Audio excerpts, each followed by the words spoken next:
Legends never die when the world is calling you.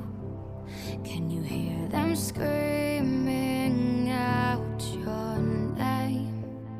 Legends never die, they become a part of you. Reach out, touch faith.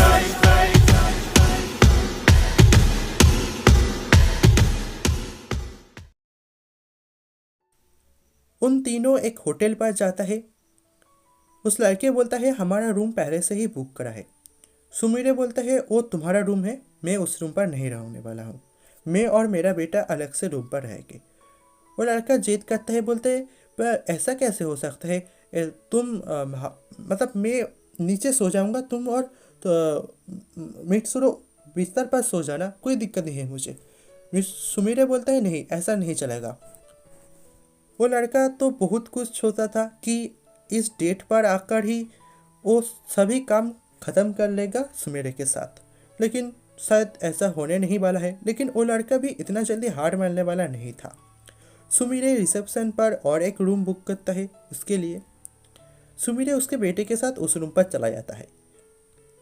वो लड़का एक plan बनाया था, रात के dinner के वक्त पर सुमीरे के खाने पर कुछ वो मिला देगा, जैसे कि सुमीरे को नशा सा जैसा चढ़ जाएगा और सुमीरे का कुछ होश ही नहीं रहेगा कि वो क्या कर रहा है। तब वो लड़का सुमीरे के साथ सब कुछ कर लेगा जो वो हासिल करना चाहता था। रात के टाइम पर सुमीरे और वो लड़का एक साथ ही डिनर करता है और वो लड़का सुमीरे के खाने पर नशा की चीज मिला भी दे रहा था। सुमीरे का नशा थोड़ा थोड़ा चढ़ भी गया था। वो लड़का तो बहुत खुश था। वो लड़का दिखता है सुमीरे को चक्कर आ रहा है। कुछ देर बाद जब सुमीरे का अच्छे तरफ चढ़ गया था तब वो लड़का बोलता है चलो सुमीरे, डिनर ख़त्म हो गया है, अब रूम पर चलते हैं। सुमीरे बोलता है मुझे बहुत चक्कर आ रहा है, क्या तुम मुझे और मेरे बच्चे को रूम तक छोड़ कर आ सकते हो प्लीज़। वो लड़का बोलता है हाँ हाँ क्यों नहीं, चलो ना। वो लड़का सुमीरे को उठाता है गोद में और सुमीरे को लड़के को वहाँ पर ही छोड़ देता है। तभी वहाँ पर अचानक पायन आ जाता है। पायन आकर बोलते है हे तुम ये क्या कर रहे हो, सुमीरे को अभी नीचे उतारो।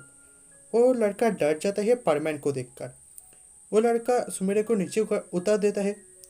पायन देखता है सुमीरे गिरने ही वाला होता है तो पायन सुमीरे को पकड़ लेता है। पायन सुमीरे को पकड़ करता है और उसके बच्चे को भी लेकर उसके रूम तक छोड़ आता है। वो लड़का तो बहुत गुस्सा हो गया था। उसे गुस्से से पायन को मारने का मन कर रहा था, लेकिन वो ऐसा कर नहीं पाता है क्योंकि पायन एक परमैन है, उसके साथ वो फाइट कर नहीं पाएगा। दूसरे दिन का सुबह होता है। सुबह जब सुमीरे का आँख खोलता है तब सुमीरे देखता है वो उसके रूम पर उसके बेटे के साथ सो रहा है। सुमीरे का रात के बारे में कुछ भी याद नहीं है। कुछ देर बाद पता चलता है वो लड़का जो सुमीरे के साथ आया था वो यहाँ पर नहीं है।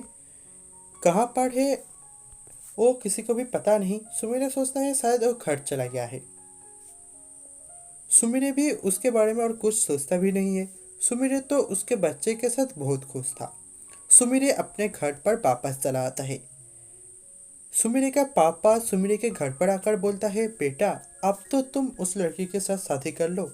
सुमीरे बोलता है पापा अब समझने की कोशिश क्यों नहीं करते हैं, मैं शादीशुदा हूँ, मेरा पति है और मैं एक बेटे का माँ भी हूँ, मैं कैसे दूसरे शादी कर सकता हूँ, और मैं मेरा पति को प्यार करता हूँ और मेरा पति भी मुझसे प्यार करते हैं बहुत ही ज़्यादा।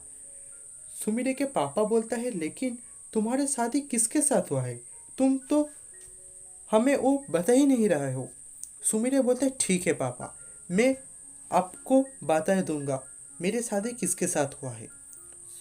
सुमीरे का पापा उस दिन वहाँ से चला जाता है। सुमीरे सोच में पड़ जाता है कि वो बोल तो दिया है लेकिन वो करेगा कैसे।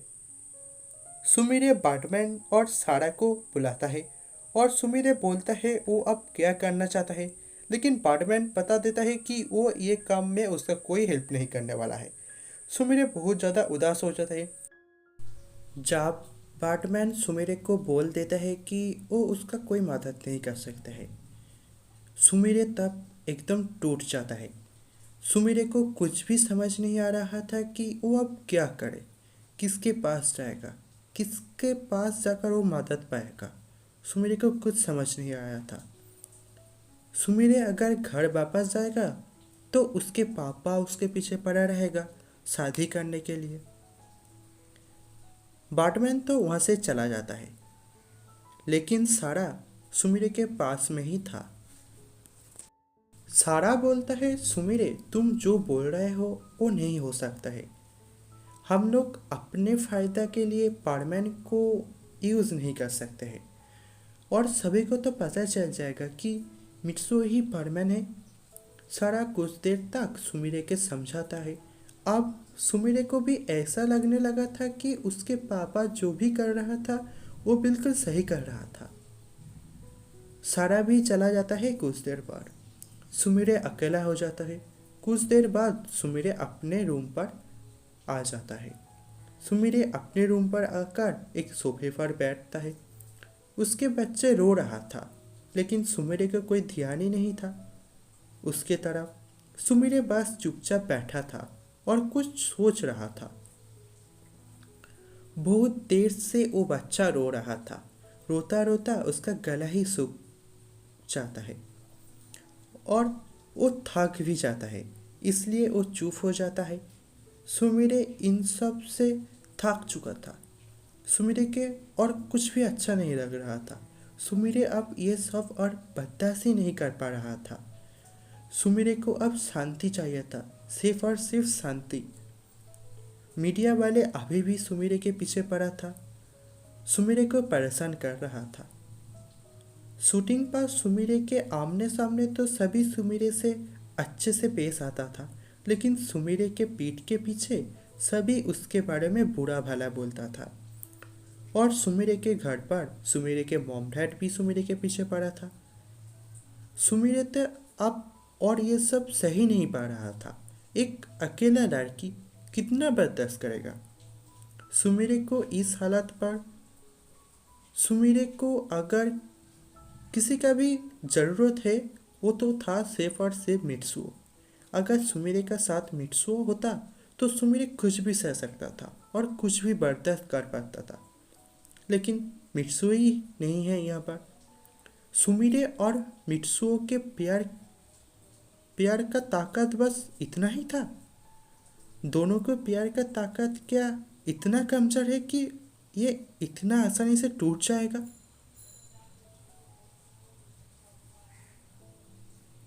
एक दिन सुमिरे रात के टाइम पर उसके बेटे के साथ एक लेक के पास जाता है, जहाँ पर सुमिरे पाकू बनकर मित्सुओ के साथ अक्सर आया करता था बाटमैन की ड्यूटी खत्म कर कर। वहाँ पर जाकर वही चट्टान पर जहाँ पर सुमिरे और बाटमैन एक साथ यहाँ पर आकर बैठता था, वही पर बैठता है। सुमिरे को अच्छा लगता है। सुमिरे उसके बेटे के आंखों की तरफ देखता है और सुमिरे उसके बेटे के आंखों पर खुद को देखता है और मित्सुओ को भी देखता है। दोनों के मिडिल पर मित्सुरो है और मित्सुरो दोनों के हाथ पकड़ा हुआ है और तीनों ही बहुत खुश है। सुमिरे ये देखकर उसके आंखों से आंसू आ जाता है। सुमिरे उसके बेटे के गले लग जाता है। सुमिरे रोता हुआ बोलता है, मित्सुरो मुझे माफ़ कर देना, मैं दूसरे के बात पर आ गया था। मित्सुओ तुम भी मुझे माफ़ कर देना।